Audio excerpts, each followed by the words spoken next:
In the 70s and 80s, the most successful concept albums have come from Pink Floyd. In fact, albums like Dark Side of the Moon, Animals, and The Wall define the term concept album. Each work has a central idea and sound, and all the tracks on the album help explain that central theme.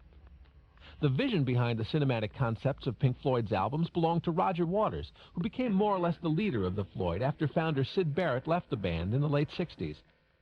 Waters' leadership started to become apparent in the early 70s, and his attitude about concepts led to the band's landmark album, Dark Side of the Moon.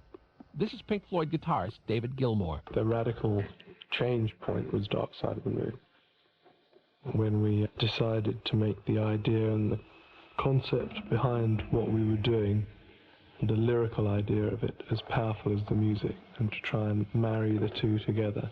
Whereas before we've been more or less totally dominant on the musical side of things. Dark Side of the Moon claims that the whole thing works better overall because of the concept and the strength of the idea behind it all.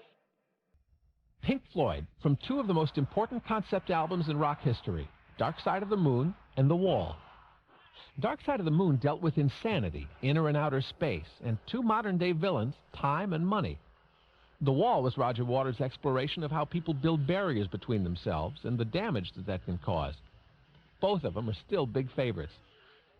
Dark Side of the Moon was recorded at Abbey Road Studios in London, the location of lots of historic recording, including the Beatles album that was named for it. The engineer on the Dark Side session was Alan Parsons, who himself has been the creator of some memorable concept albums like Tales of Mystery and Imagination, Pyramids, and I, Robot. The Alan Parsons Project isn't a band. It's Parsons and his collaborator Eric Wolfson. The record company's musical venture, it seemed reasonably logical that we should perhaps go into the science fiction area.